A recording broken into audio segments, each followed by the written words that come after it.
Namaskar to all of you. Welcome to the study of Great Master Sri Ramakrishna, written by Shardanandaji Maharaj. So, last time we were seeing so many inspirational words from none other than the great Avatara, Sri Ramakrishna.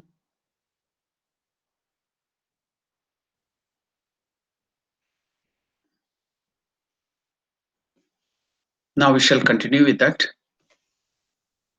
We'll go back to one of the wonderful inspirational saying of Sri Ramakrishna and then proceed forward. Ramakrishna is telling,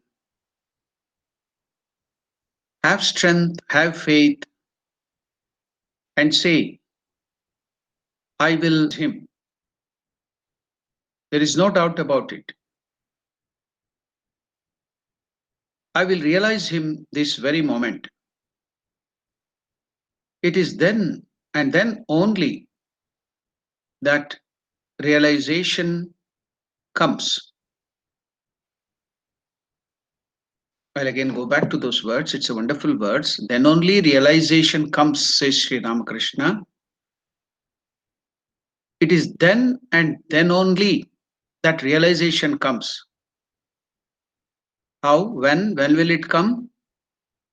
Have strength, have faith, and say, I will surely realize God. There is no doubt about it. I will realize Him this very moment. It is then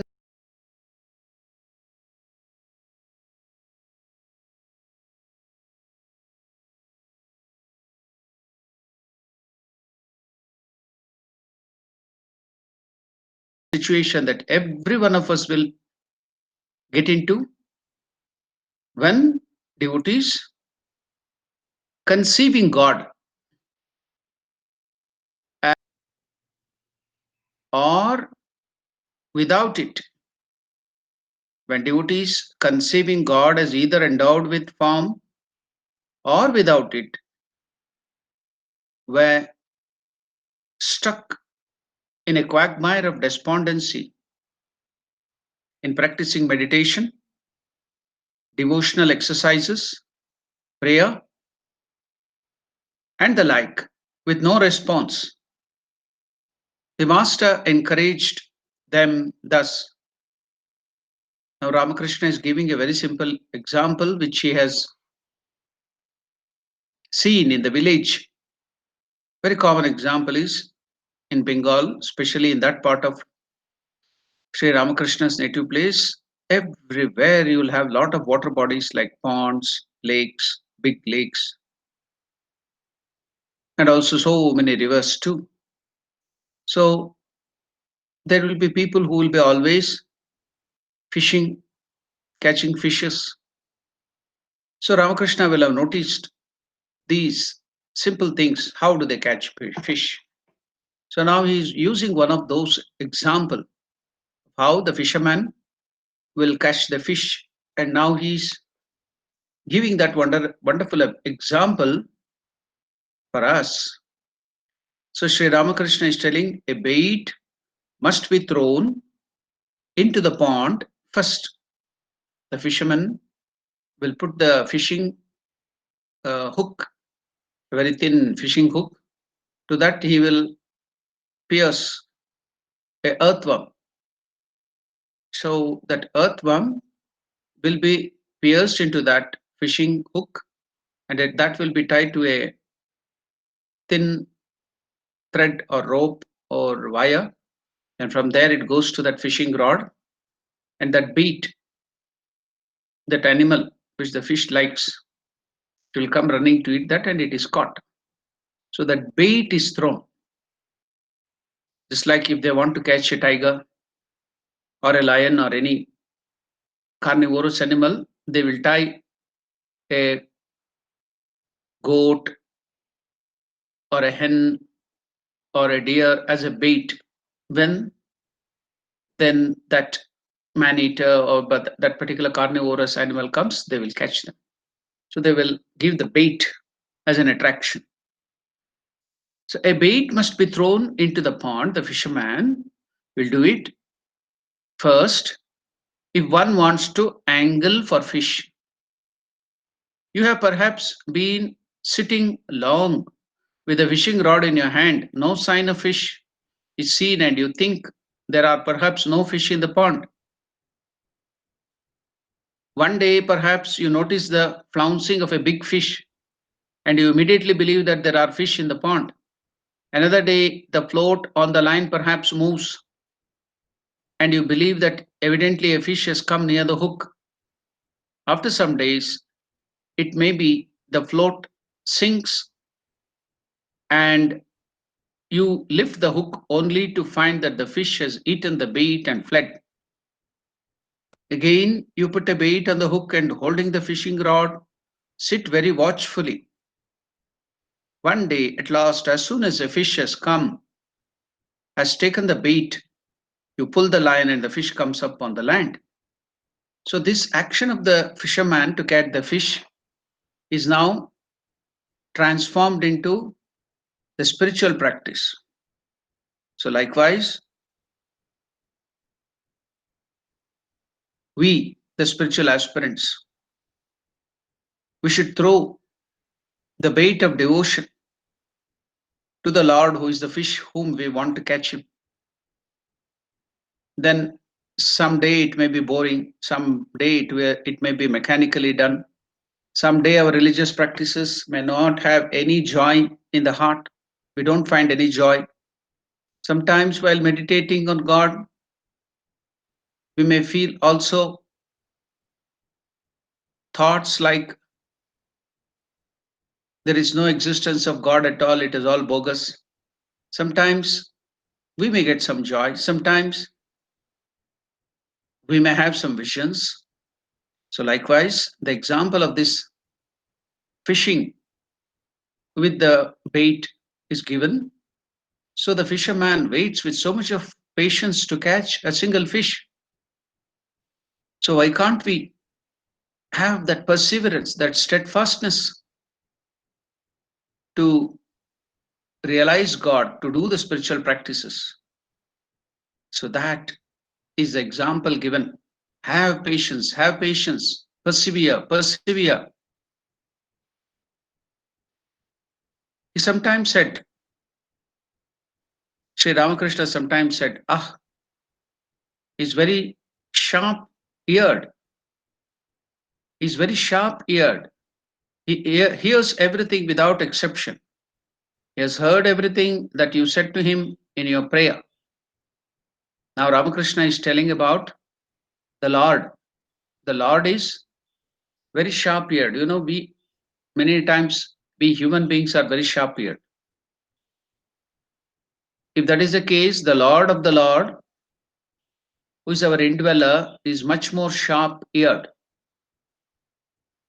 So, about the Lord, Sri Ramakrishna is telling to give us inspiration to pray more and get his vision to go forward in spiritual life.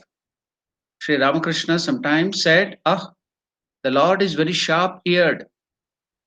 He hears everything without exception. Whatever the thoughts goes on in your mind, he hears everything. He has heard everything that you said to him in your prayer. He will without doubt show himself some day or other. He will show himself at least at the time of death. He will show himself at least at the time of death. So now, going forward, Sri Ramakrishna is telling, he said to some, if you cannot ascertain whether he is with form or without form, Sri Ramakrishna is teaching us. Suppose we don't have faith in God and we are confused whether God is with form or without form because we have not seen him. So, how can I go forward to reach God? So, Sri Ramakrishna gives a wonderful plan, an idea by which we can move forward. What should be my attitude? How should I pray? It's so beautiful. You see, now you can see the words of Sri Ramakrishna are so beautiful.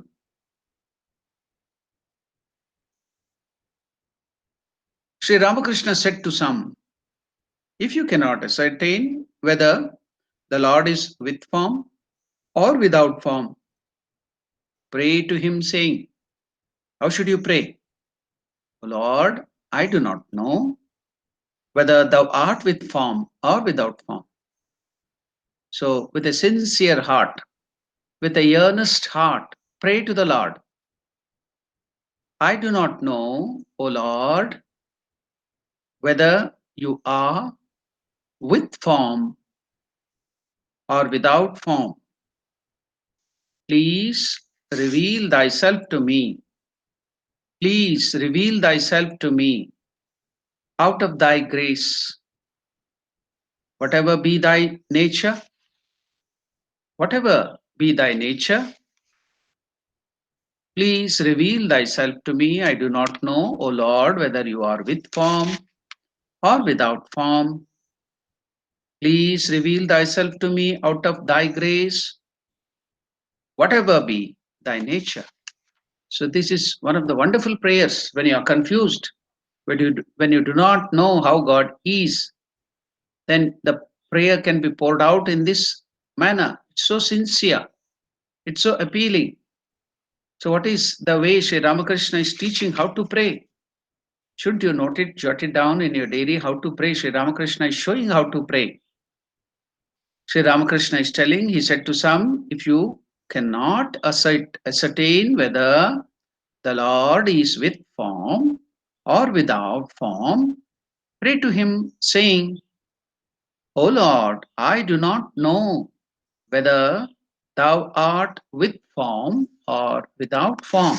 O Lord, I do not know whether you art with form or without form. Please reveal thyself to me. Please reveal thyself to me out of thy grace, whatever be thy nature.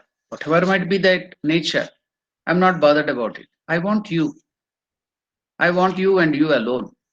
Please reveal thyself to me as you are. So I have heard one prayer. This is a practical and the one Sri Ramakrishna is giving very practical and fine prayer. But now the prayer I am going to tell is the prayer of an atheist who didn't believe in God all through his life. So he was from the Christian faith. He was born into the Christian faith, but he didn't believe in God. So naturally, while he was dying at the time of his death, he was a little afraid. Everything was uncertain. He didn't know what is going to happen. So the last prayer was his, that atheist last prayer is very fine. What is the prayer of the last prayer of that atheist before his death? He told, "Oh Lord, if you exist, oh Lord, if you exist, say, because it is a Christian prayer, save my soul if one exists. O Lord, if thou exist, save my soul if one exists." So that was the prayer of the atheist. So it's very sincere, isn't it? Then Sri Ramakrishna said to some others, what did he tell? See, so many varieties of prayers Sri Ramakrishna is teaching now. Ah, verily, God can be seen. Ah, verily, God can be seen. Just as you and I are sitting together and speaking, just as you and I are sitting together and speaking, so can he be seen and spoken with. Sri Ramakrishna is telling, just as you and I are sitting together and speaking, so can he be seen. So the Lord can be seen and spoken with. I say this in truth, in very truth. I say this in truth. Sri Ramakrishna is stressing so that we may get faith. Sri Ramakrishna is stressing that again and again. I say this in truth, in very truth.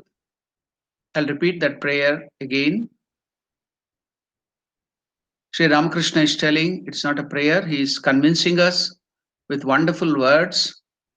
Sri Ramakrishna said to some others, ah, verily God can be seen. Just as you and I are sitting together and speaking, just as you and I are sitting together and speaking, so can he be seen, so can he be seen and spoken with. Just like we chit chat with our friends, with our parents, with our brothers and sisters, like that, when you establish relationship with God, he can come to you in whatever form you want, and you can chit chat with him, make fun with him, play with him. So Ramakrishna is telling, I say this in truth, in very truth, God can be seen. Verily, God can be seen. Just as you and I are sitting together and speaking, so can the Lord be seen and spoken with. I say this in truth, in very truth. If a person remains in contemplative mood, that is in bhava, that is a spiritual mood or contemplative mood. So that is called bhava. For all the 24 hours, contemplativeness increases so much that no worldly duties can be performed by him. So it should note that only if a person remains in the contemplative mood, that is in bhava or spiritual mood for all the 24 hours, contemplativeness increases so much that no worldly duties can be performed by such a aspirant. The aspirant who is contemplating in that spiritual mood for all the 24 hours, he cannot apply his mind to the small things of the world. This is what we see everywhere. Examples of this are found even among people devoted to science, politics, etc. So Ramakrishna is telling that even when people are completely devoted to science or politics, etc., they cannot find time to look after the family, to look after any of their personal needs. Might be knowing the great scientist found out the radioactive waves or X-ray. So I think you'll be knowing the names, Marie Curie and Perry Curie. So they used to be continuously working in the laboratory to find that X-ray material. They used to constantly be experimenting, both of them, husband and wife. They would never know what was the time, whether it was day or night. So 24 bar 7, they would be working constantly. So such examples are there, innumerable, how the scientists like rishis, they used to be contemplating on their goal of science. Whether you are in politics or any other field, to people, if they are contemplating on that particular field constantly 24 bar 7, they cannot give time to their personal needs at all. You have seen Thomas Alva Edison, the great scientist who found more than 2000 patents. When he found the tungsten, the bulb, the incandescent bulb, how, what was his reaction? He experimented with his assistants for more than 675 times, and it was for the 677 or something time. Then he found that tungsten, or that material by which the electrical energy is converted into light energy. So when he saw that light, when he succeeded in finding out that bulb, so the electrical bulb, so that bright light for hours together continuously, Thomas Alva Edison was just staring, was looking constantly with joy. He was looking at that bulb, burning bulb, or the bright incandescent bulb. With joy, he was gleaming and looking at that bulb constantly for more than so many hours. So even ordinary people in their field of politics or anything, when they contemplate for more than many hours, then even them too cannot give their mind to their personal needs, if that is the case. Even in spiritual life, if a person remains in contemplative mode, that is, in the spiritual mode, bhava, for all the 24 hours, contemplativeness increases so much that no worldly duties can be performed by him. He cannot apply his mind to the small things of the world. This is what we see everywhere. Examples of this are found even among people devoted to science, politics, etc., not to speak of those devoted to spirituality. Ordinarily, such people are unable to attend to the cleanliness of their own bodies. Ordinarily, such people. Now, don't take this example. Sri Ramakrishna is told that spiritual people cannot attend to their cleanliness. It is not a license for you to be unclean. It's only those people or contemplating, or they are in that spiritual contemplative mood for more than 24 hours. When the contemplativeness increases, then only such people. So don't take this as a license given by Sri Ramakrishna that we can be as whatever we are, we can be unclean, we can be dirty. No, that is not the idea. Take only the spirit properly, because cleanliness is next only to godliness. So we have to be always clean. So without clean, you cannot be spiritual. In yoga, it is needed that we should have external cleanliness and internal cleanliness. Only when it comes, Swami Vivekananda tells that only when it comes to the choice between, you have to choose between internal cleanliness and external cleanliness, then you can choose the internal cleanliness over the external cleanliness. That's all. Otherwise, being clean is very, very important. Cleanliness is next only to godliness. So you should not make the mistake of wrongly understanding Sri Ramakrishna in this way. So, what is he telling? That if you are in a very high contemplative mood of 24 bar 7, if you are in the thought of God, in the bhava, thinking of God, with whatever relationship you have established with the God, then very little worldly duties can be performed by him. He cannot apply his mind to the small things of the world. This is what we see everywhere. Ramakrishna is telling even examples of this can be found among what we see everywhere. Examples of this can be found among people devoted to science, politics, etc. Not to speak of those devoted to spirituality. Ordinarily, such people are unable to attend to the cleanliness of their own bodies or to the other matters like keeping articles of daily use in their proper places. But we see in Sri Ramakrishna's life, but we see in Sri Ramakrishna's life that he was very, very meticulous. In Sri Ramakrishna's life, we saw that he was very, very meticulous in spite of his always contemplating on God. He would be in samadhi so long a time. Always, even the smallest thing, he would merge into the highest yoga. But you have to note that Sri Ramakrishna was very, very clean and he was meticulous. We see that in Master's life, Sri Ramakrishna's life, that he was meticulous about even small matters. In spite of his intense contemplativeness, he was very neat and clean. He was very meticulous. He was very particular in his cleanliness. So that is what Shardanandaji Maharaj is telling. Uh, there's a small disturbance. I think one of the devotees' uh, microphone is on and it's disturbing. I request the devotee to put off the mic. The sound is disturbing me.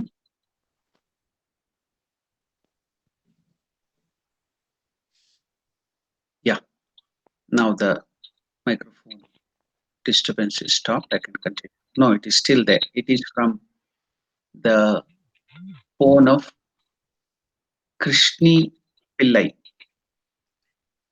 If the mother, Krishni Pillai's microphone can be put off, it will be helpful to me to continue because the microphone is disturbing me.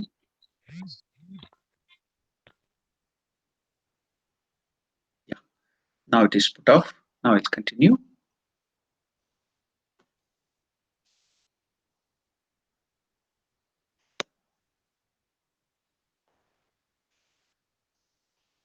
So, Shardanandaji Maharaj is telling, in spite of Sri Ramakrishna being immersed in the thought of God, having so many visions, merged in the highest state of yoga samadhi, no time to think of any worldly things. In spite of that, in Sri Ramakrishna's life, Master's life, that he was very, very meticulous about even small matters. In spite of his intense contemplativeness, it was only when he was devoid of all external consciousness, as in samadhi, that he was unmindful of outer punctiliousness. But when he was in normal consciousness, he was careful about everything. This is a matter of no little surprise. We shall cite here three instances. Shardanandaji Maharaj too wants to give three examples. We have heard from seniors and also great sadhus, the presidents, and the direct disciples, and the direct disciples of Holy Mother, how meticulous and neat and clean and perfect in everything Sri Ramakrishna was. Revered Virajanandaji Maharaj was also very meticulous in that way. He was one of our presidents. He was also the Mantra Diksha Guru of the founder of Ramakrishna movement in South Africa, revered Nishchalanandaji Maharaj, Mantra Diksha Guru. We have heard from the Sevaks like revered Sridharanandaji Maharaj and revered Atmasthanandaji Maharaj, who used to serve Virajanandaji Maharaj. That Virajanandaji Maharaj was very perfect in keeping the room, his room, and everything, ashrama, in a perfect manner. Whatever things has to be kept in that particular place, he used to maintain that. Even if sitting somewhere, closing your eyes, you just go and place your hand in that particular place, those things should be got. That was his way. And Virajanandaji Maharaj used to tell, all that was a training got by the direct disciples and Ramakrishna. Ramakrishna used to be so perfect. Even in the dead of the night, you should, if you go closing your eyes in the darkness and want to get something, a cup or a article from the kitchen or from the room, even if in darkness or closing your eyes, if you keep your hand at that particular place, those things should be available.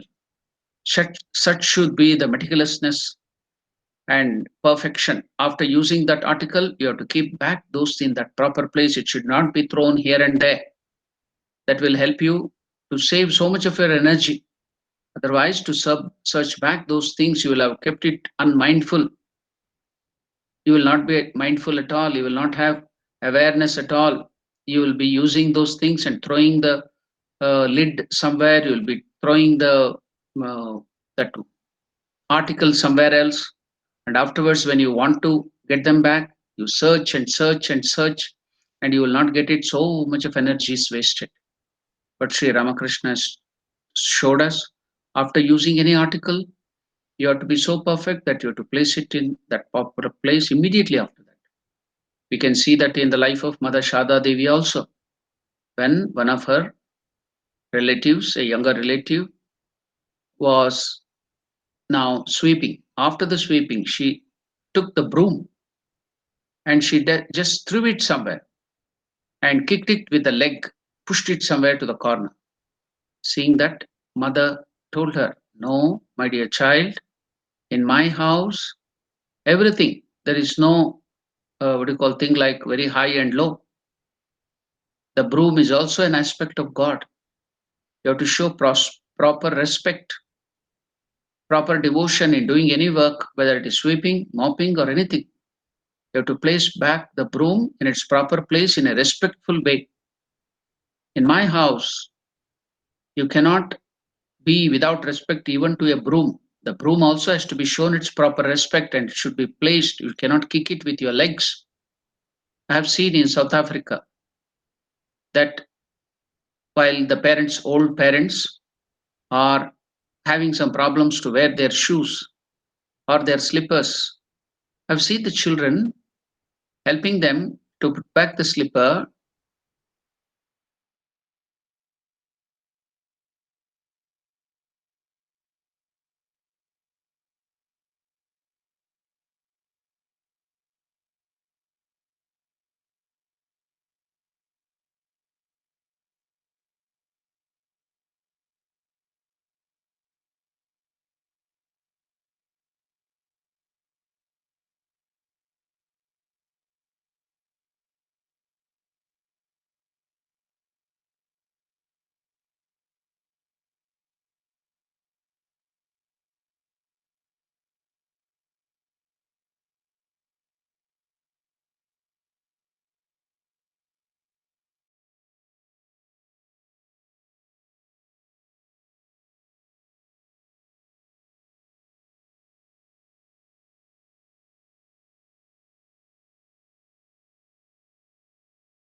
Seeing God, we have to respect our parents. We couldn't touch, we could always sit at the feet of our parents. We used to respect them. We would not raise our voice to our father. We would never raise our voice to our mother, which should be great, with great respect and fear, with great. It's not, it cannot be fear. The fear is another thing here. We would show great respect to our mother and father, love with great respect, and we used to look after them. So, mother is telling even a broom is not to be treated like that. It should have its proper treatment given to the broom too. So, our elders used to teach us broom is the representative of the Shani Graha, Saturn. So, you should be very carefully handling it. Otherwise, the demigod, the Graha, the planet Shani will get angry on you. So, we would be very, very careful. In that way, they used to treat us to respect every article, everything with respect. And now a different perspective can be seen in Sri Ramakrishna. So, meticulousness, cleanliness, keeping everything in its proper place, giving respect to everything. Why? Because we have to see God in every article, every action of ours. Then we have to be mindful, we have to be aware. Whatever work, menial work you are doing, you should be aware of what you are doing. The presence of the Lord is to be felt in every ritual or something like that. It is to keep your mind, make your mind aware, to be mindful of what you are doing. That is the idea behind this cleanliness. And also, here, other than this, uh, ordinarily, such people who have high contemplativeness, it's unable to attend. They are unable to attend the cleanliness of their own bodies or to the small matters like keeping articles of daily use in their proper places. But Shardanandaji Maharaj is telling that we see in Sri Ramakrishna's life that he was very, very meticulous about even these small matters. In spite of his intense contemplativeness, it was only when he was devoid of all external consciousness, as in Samadhi,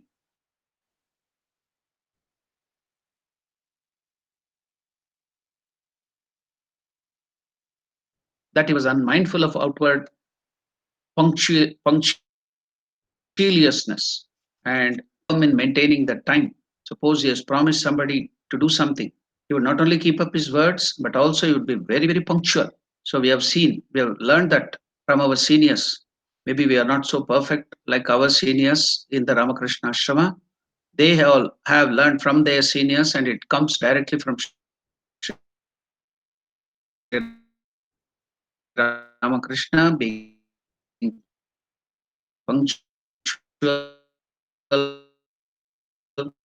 being meticulous, doing the work in a perfect manner. All those things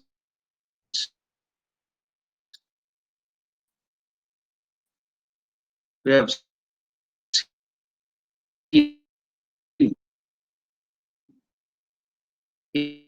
in our punctual nature.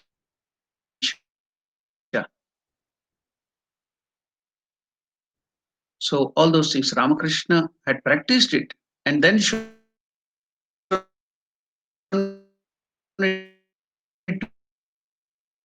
to the direct disciples, and the direct disciples have given this to us. General will not be maintained properly. Cleanliness will not be there. It will be haphazard. But the training Sri Ramakrishna has given, if you go to any of the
when somebody tells like that, other people would have been happy. But now see, observe the reaction of Sri Ramakrishna. What a wonderful way he will teach his disciple Yogen. Now, when Yogen told, the carriage started and they came up to the gate of Balram Basu. When Sri Ramakrishna, master asked Yogen, well, Yogen, have you bought the cloth and towel? It was morning then. Yogen answered, no, sir, I have bought the towel, but I have forgotten to bring the cloth. They, the devotees, Balram and others, will be glad to give you a new piece of cloth. The master said, what is it that you talk?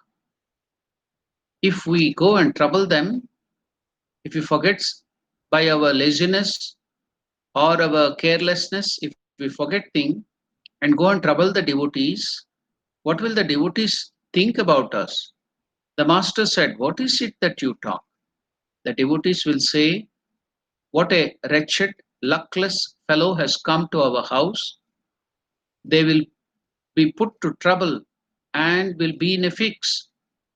Stop the carriage and go and bring the cloth. So they've already come so many kilometers. It was very near the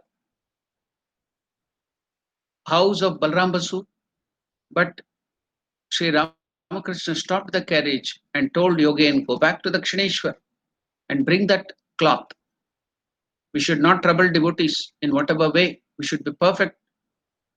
Why should they bring a new cloth, waste their money? What will they think of us? We should not put the devotees into trouble in any way. So this is not the right attitude. The attitude should be fine. So Sri Ramakrishna now take the spirit of Sri Ramakrishna. What is he telling? Sri Ramakrishna is telling, the master said, What is it that you talk again? The devotees will say, what a wretched, luckless fellow has come. They will be put to trouble and they will be in a fix. Stop the carriage. Go back to the Kshineshwara and bring the cloth.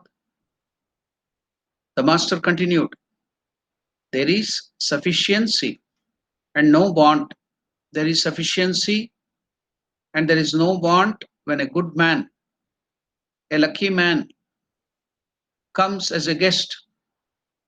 But there arises difficulty in everything when an unlucky, wretched fellow comes.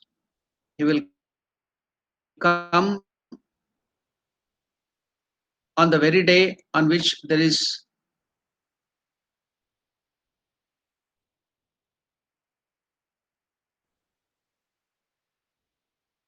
dearth of necessities in the house, and the household has to undergo much ways, not causing any inconvenience to the people who look after us or devotees. So this was the attitude of Sri Ramakrishna, though he was the avatara, he was the avatara of Lord Vishnu. He could have been very happy, gone and wasted everything there and taken the service. But see how much care he is taking about the devotees. Every small things he is taking care of the devotees. How much of compassion. He's telling there is sufficiency and no want when a good man, a lucky one, comes as a guest. But there arises difficulty everything very day on which there is dearth of necessities in the house, and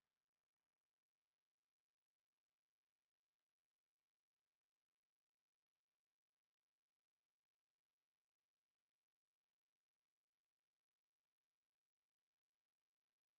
who look after us or devotees.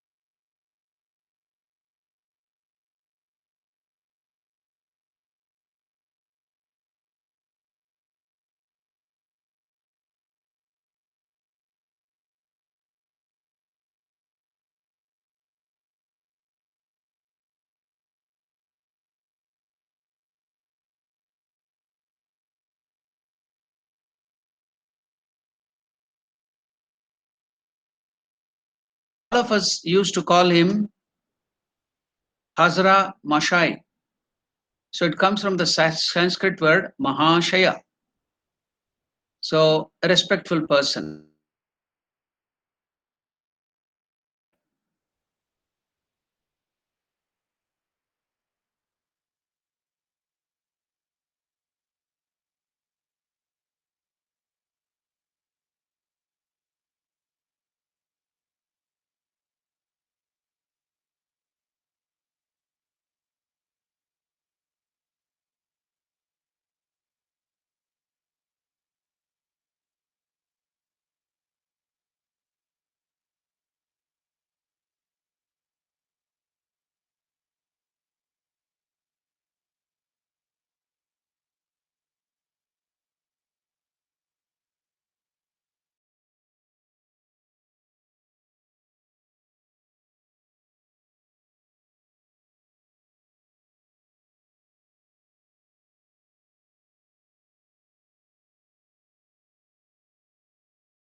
Are very, very essential for our spiritual life. At Dakshineshwar, Sri Ramakrishna came to know that that person was forgetful, and he said to him, in the name of God, I lose consciousness even of my very wearing the cloth, but never on any single occasion have I left my small bag or towel behind at Calcutta.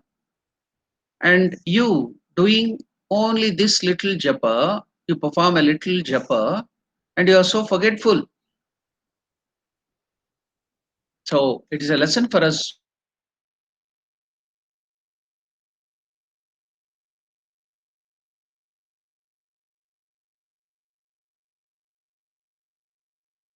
She was very perfect, neat and clean. So she had only when in poverty, when she was in dire circumstances, she had no salt to season to her food. She used to grow her own greens in the paddy field, the little paddy. She herself used to grow. Nobody to help her. Nobody would give her food. When she was in Kamarpukur, she lived alone. She used to grow her own paddy and the greens and spinach which are grown there. She used to boil them, eat with little rice. She didn't have money to bring salt or why alone any other spices, even salt. And she had only one sari and it was getting torn. But in spite of that, if the sari got torn, she used to stitch that. There were multiple stitches, patches on the sari, and she used to cover that, keep it, maintain that in a proper way. No money to get a new cloth, and later on too, she would not unnecessarily waste anything. That was the one piece of sari she used to wear, cover her whole body perfectly. It would be having so many patches, so many stitches. She used to tell Lakshmi will not come to the house or will run away if you don't maintain things, if you are wearing torn cloths. So the cloth may be torn, but don't allow it to be torn. Stitch it, maintain it properly. You may be poor, but you can maintain it. So what if you are poor? Nothing to worry, but always be neat and clean. That was what Mother Sharda Devi used to tell. Lakshmi will go away if you are not neat and clean and perfect, and if you are lazy, Lakshmi will go away. So she herself is Lakshmi. And now Ramakrishna is teaching Holy Mother. What is that beautiful teaching? See, as we told, Ramakrishna was master, so many master degrees. So we have been seen how Sri Ramakrishna used to train in cleanliness, meticulousness, punctuality.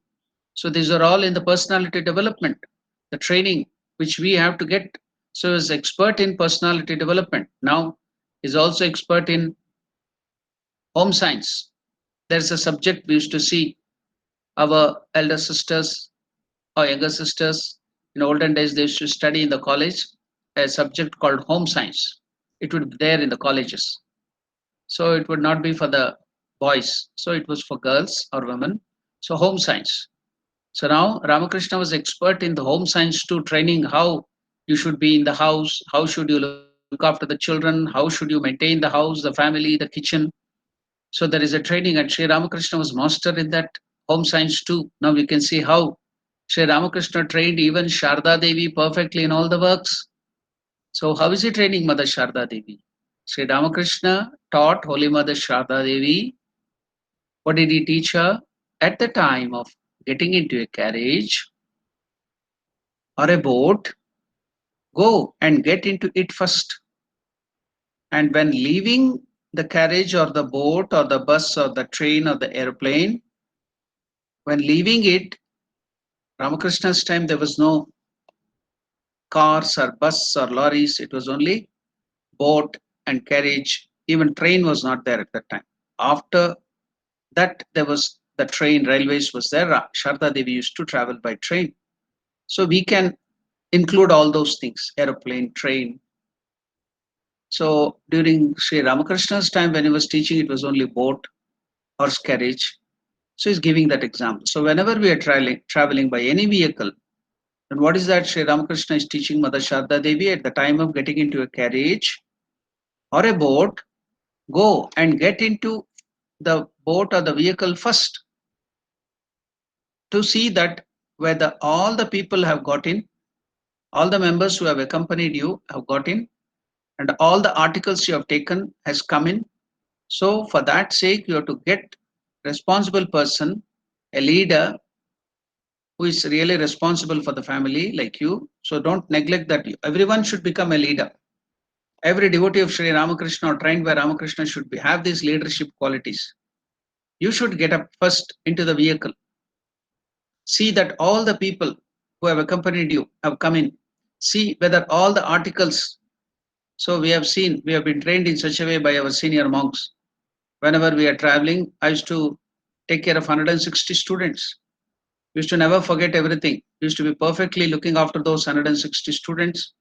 while we are taking them to excursions. So whether all the 160 boys or how much, whoever, how much number were there, have they got up into the bus? We used to take attendance.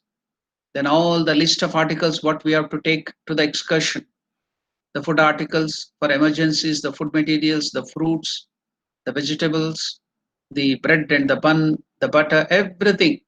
Meticulous planning. We used to write down what are the things when you are getting in. As monks, we used to do all those things. All those 160 boys we used to look after. Have they got into the bus each time? We go to see some places and come back. We used to take attendance, read all the names, and only when they have come, we used to go. We used to never by mistake forget anybody, and we went away. We used to take everything perfect care. All this training has come to us monks in the Ramakrishna order by Ramakrishna himself. All these teachings has helped us so much. We were not so earlier. In the houses, we would not be so meticulous and perfect. It's after joining the Ramakrishna Ashrama, our senior monks, our elders used to teach us like this. And because of even now we are not perfect, we are trying to learn. Whenever we see something good here in South Africa or wherever we go, I try to learn.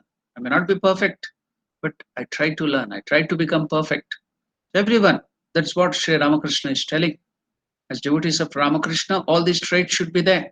The moment anybody sees, oh, they are followers of Ramakrishna, we should emulate them. What great Sri Ramakrishna might be. If the devotees are like that, what would be the ideal there? Ramakrishna would be how fine he used to be. Such should be our behavior here. Never people should think, oh, this person is like this. And what would be the ideal, their ideal Ramakrishna be? And we should not give a bad name. We have to learn all these good things. We have to be perfect and we should be helpful. And then that should bring good repute to Sri Ramakrishna. That is the training. So now Sri Ramakrishna is telling Holy Mother Sharda Devi, at the time of getting into the carriage or the boat or any vehicle, go and get into the vehicle first so that you can take care that all the people have come in and have all the articles. You have to make a list of all the articles, check it, tick it, yes, as it come. Then you will not forget anything. No case of forgetting it all. When we are traveling, we make a list of it. So now, what is the other thing Sri Ramakrishna has trained mother? While getting down from the vehicle, be the last. Why? After examining whether anything has been left behind or any person, the children in the family may be sleeping there. You might have forgotten the child. So you should take care. You should be the last to get down from the vehicle. Ramakrishna is telling, while you get up, you should be the first. Get into the vehicle, carriage or boat. Go and get into it first. And when leaving, when you are getting down, you should be the last after examining whether anything has been left behind, any person is left behind. The master had such an eye even for very small details. The master had an eye for very small details. So you may be wondering, what is there in spirituality about that? Only with that perfect mind, only with that trained mind, you can meditate on God. You can go very faster in spiritual life. Haphazard way, unclean, unkempt, procrastinated, such mind, it's very, very difficult to think of God, meditate on God. So, to train your mind in the ordinary days in this way, then it's very, with that trained mind, which will be your friend, as Lord Krishna tells. What is that? The mind itself. Atmaiva ripuratmanaha. Atmaiva hi bandhu. Your mind only will be your friend when it is trained. Your mind only will be your enemy when it is untrained. This is the statement in Bhagavad Gita. Lord Krishna tells, Atmaiva hi bandhu, Atmaiva ripuratmanaha. Your own mind is your friend when trained properly. Your own mind will become an enemy when you are not trained it properly. So Sri Ramakrishna is training Mother Sharda Devi. This can be applied in many ways. We need not literally apply that only when you go to boat or carriage, you do this. Whichever vehicle or any other time, any other place in your house, outside your house, wherever you go, in a way that it will not harm others, in a loving manner. So he's teaching all these things to Mother Sharda Devi, not in a harsh way or in a very rude way, in a loving manner.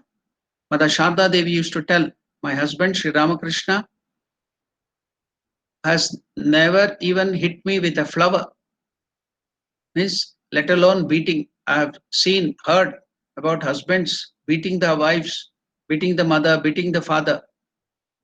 But Holy Mother Sharda Devi herself used to revere Ramakrishna to so much that she used to tell, my husband Sri Ramakrishna would never even hurt me by throwing a flower at me. He used to take care with so much loving care about me. These are the words of Mother Sharda Devi. Can you imagine any wife giving such a high certificate to her own husband? So the beating husbands, the angry husbands, the egoistic husbands, or even the contrary, the spouses too should note this, learn from the ideal couple, Sri Ramakrishna and Mother Sharda Devi. So let us apply this in everything of our life. We should not just keep it to only while traveling. Anytime, anywhere, these teachings of Sri Ramakrishna can be applied to train our mind. The trained mind, then afterwards, when you put that mind to think of God, meditation, it will simply rush and get concentrated and it will be focusing on the Lord.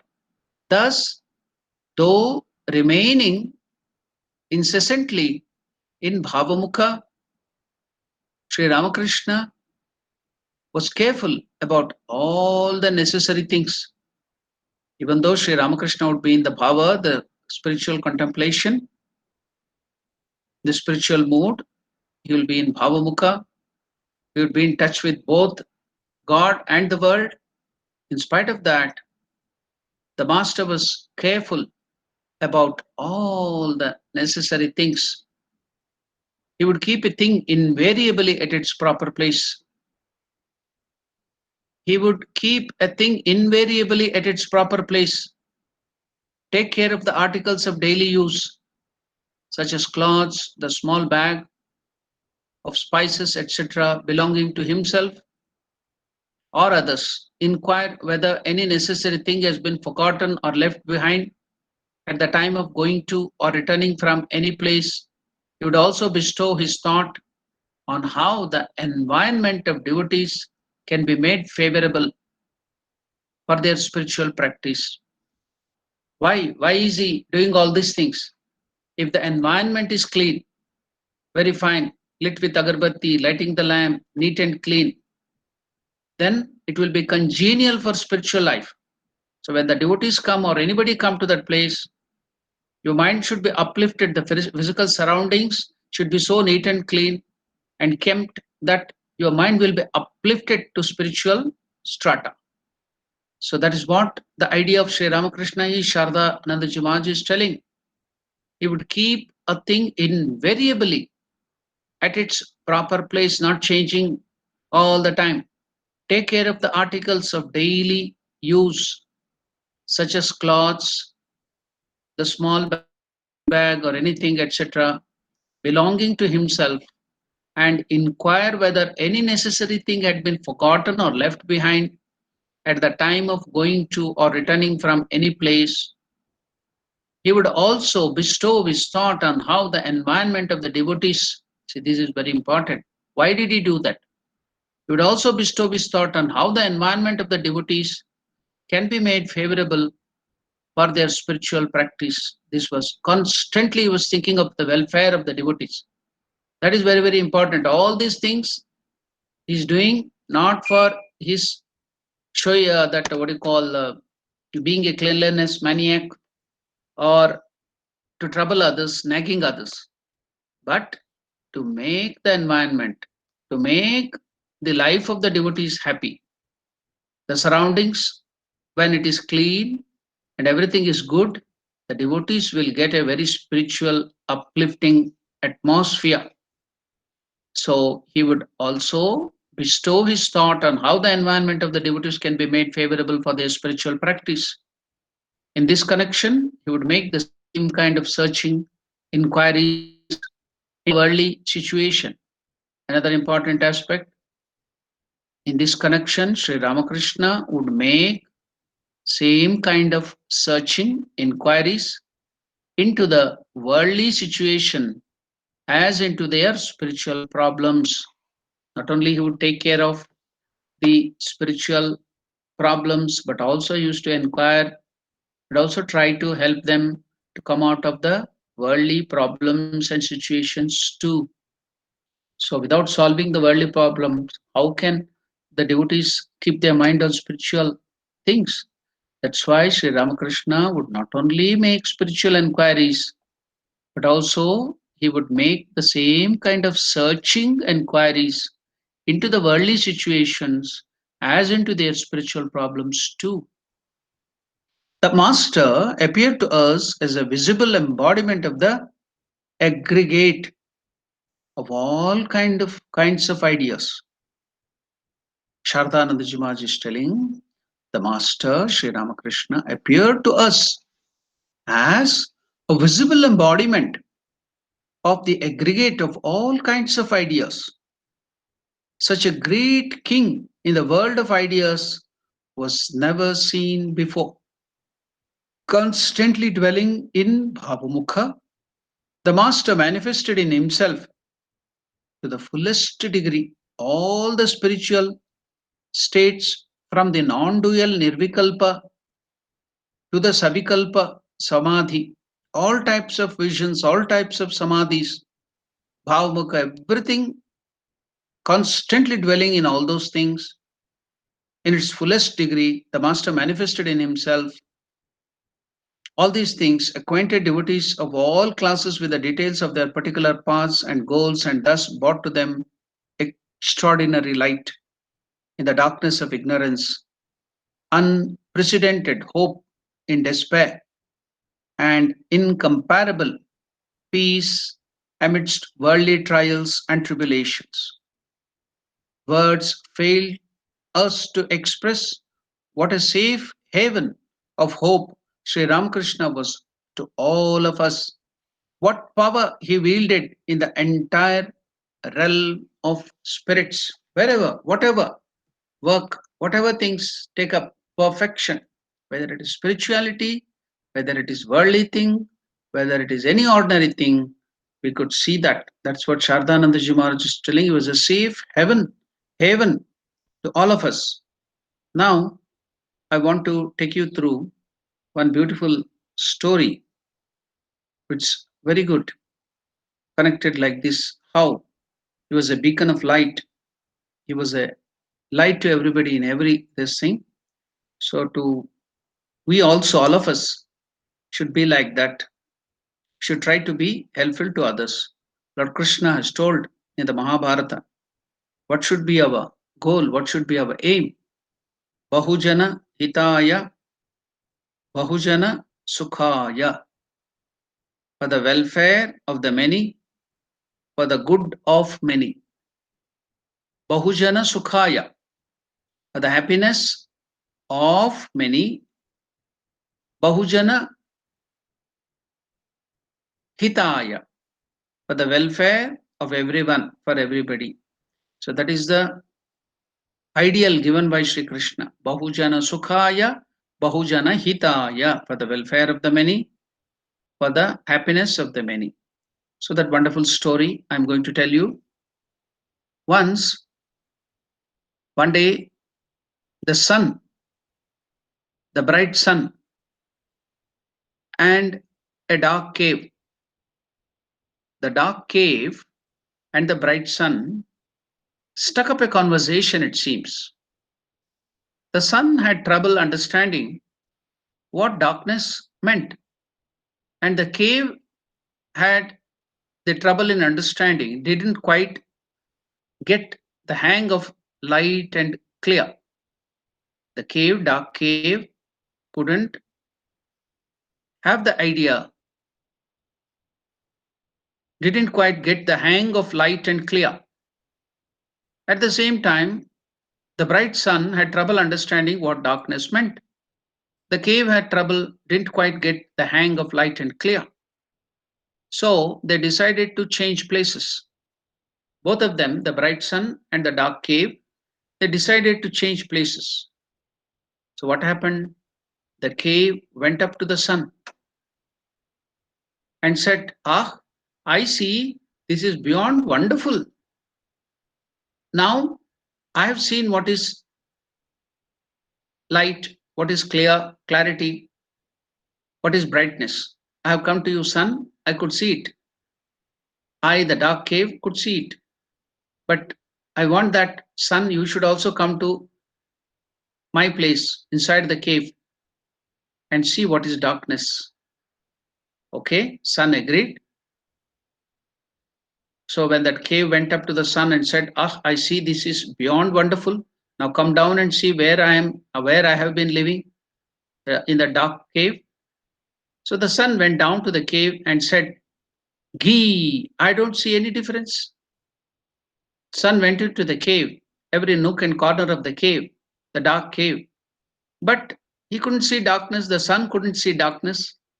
So the sun replied with unhappiness. Why? Gee, I don't see any difference. I don't see any darkness. What is darkness? I can't see any darkness. Why was this?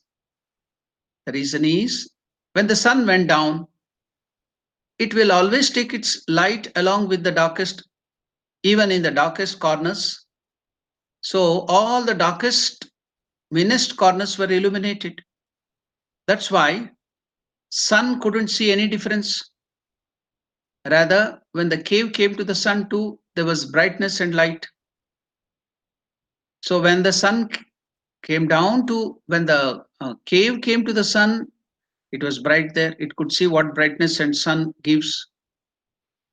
But when sun came to the cave, all the nook and corner of the cave got illuminated because sun carries light wherever he goes.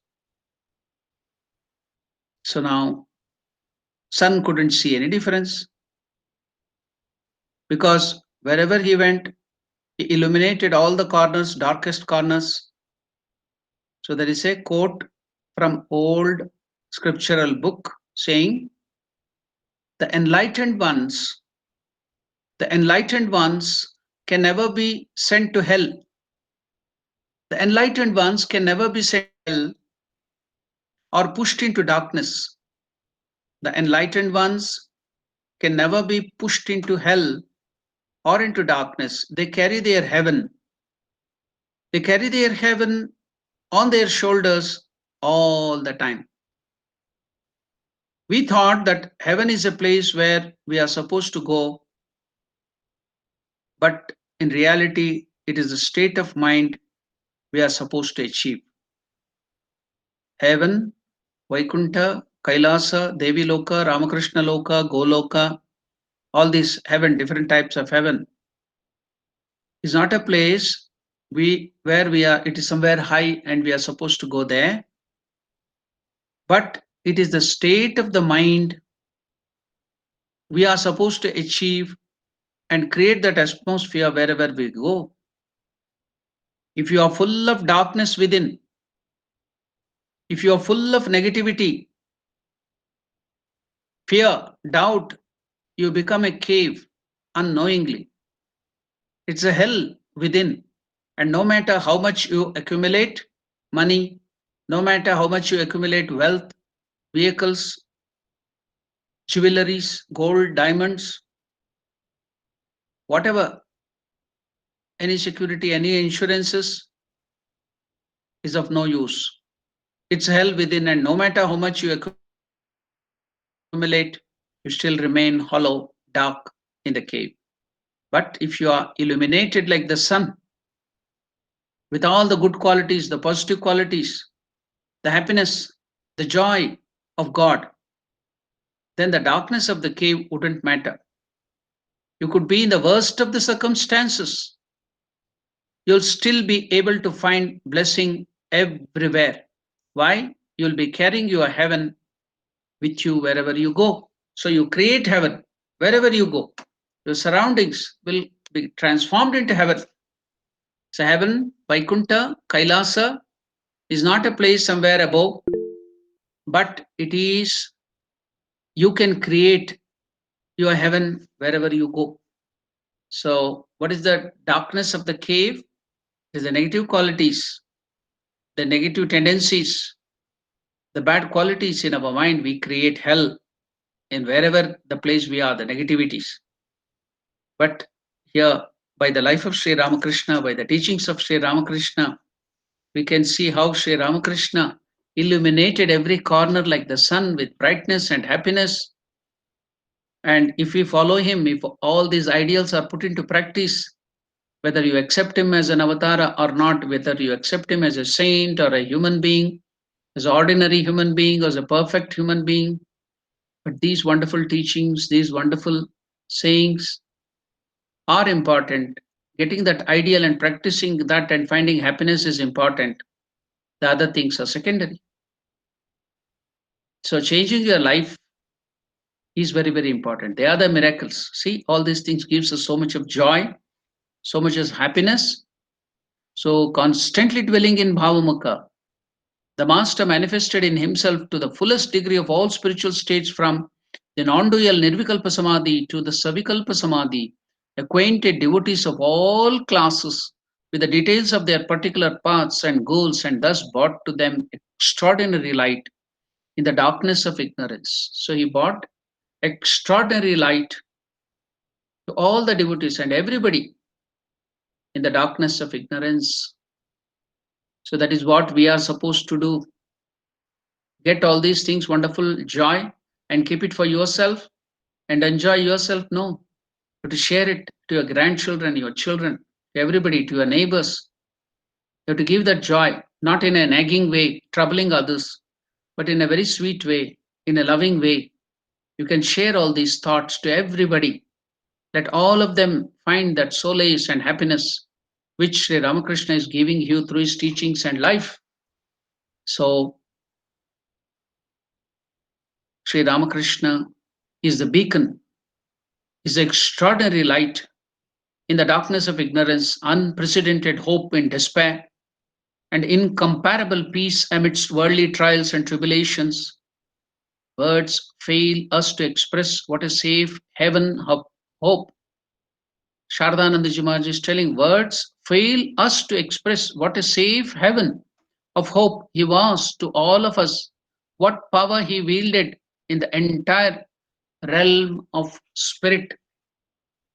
That is what we all, followers of Sri Ramakrishna, are supposed to do. Or when you go through the life of Sri Ramakrishna, the teachings, we have to emulate those things, bring those teachings into our life, the ideal, and create heaven or Vaikuntha or Ramakrishna Loka wherever we go. Like the sun, not like the cave, but we should give the light to every nook and corner of the cave, dark cave. That can be done with positivity by getting all these ideas of Sri Ramakrishna. It is not a very difficult matter, said Swami Vivekananda. Swami Vivekananda said, it is not a very difficult matter to bring under control the material powers and flaunt a miracle. See, what we are talking is again told by Vivekananda. What is he telling? It is not a very difficult matter, said Swami Vivekananda, to bring under control the material powers and to flaunt a miracle.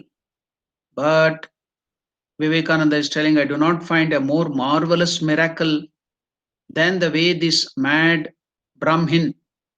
So Sri Ramakrishna used to be taunted or teased by Vivekananda as mad Brahmin. I do not find a more marvelous miracle than the way this mad Brahmin Sri Ramakrishna used to handle human minds. The way this mad Brahmin Ramakrishna used to handle human minds like a lump of clay, breaking, molding, and remolding them at ease and filling them with new ideas by a mere touch. These are the words of Swami Vivekananda about Sri Ramakrishna.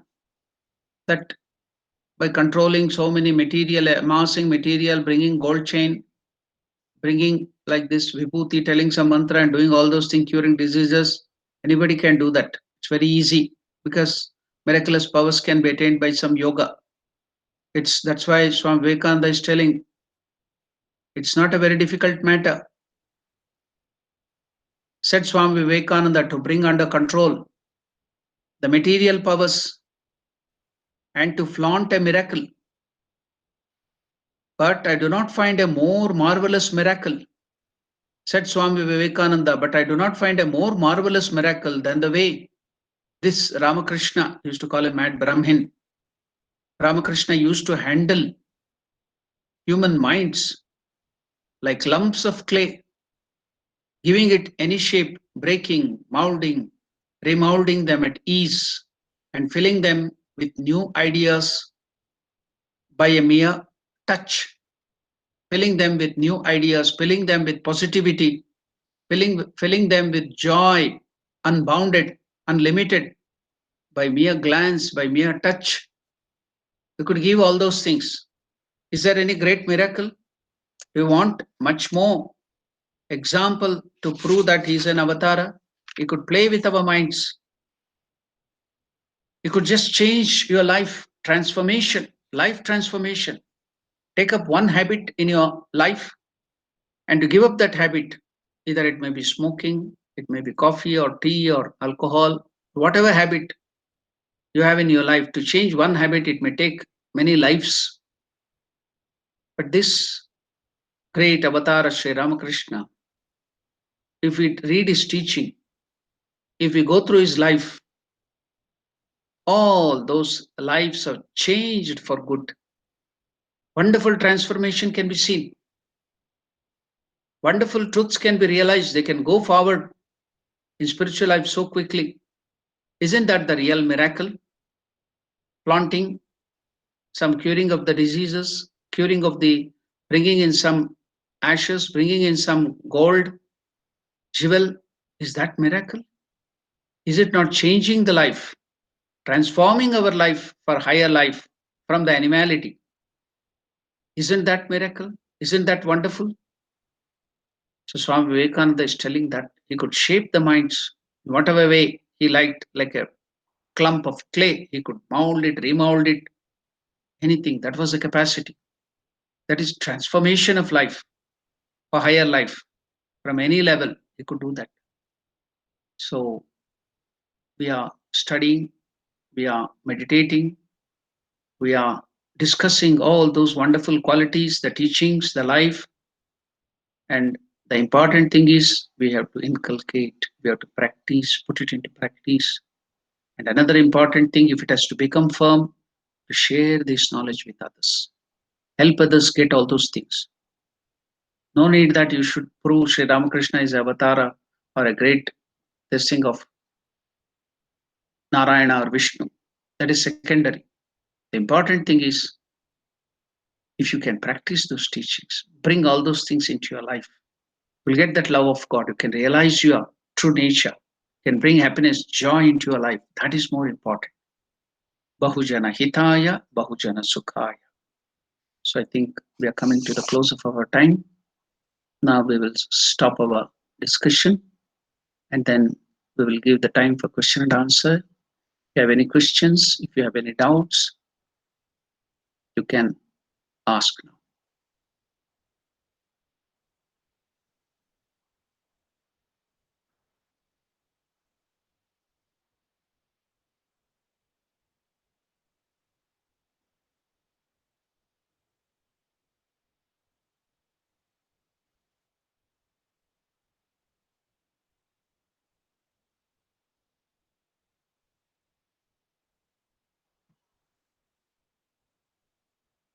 Are there no questions or any doubts?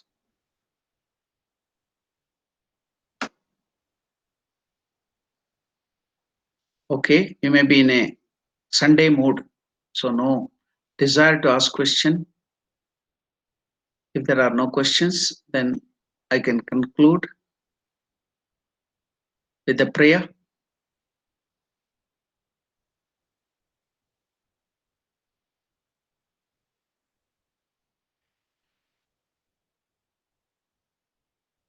ॐ प्रियतां पुण्डरीकाक्षः सर्वयज्ञेश्वरो हरिः तस्मिन् तुष्टे जगत्तुष्टं प्रीणिते प्रीणितं जगत् हरिः ॐ तत्सत् श्रीरामकृष्णार्पणमस्तु।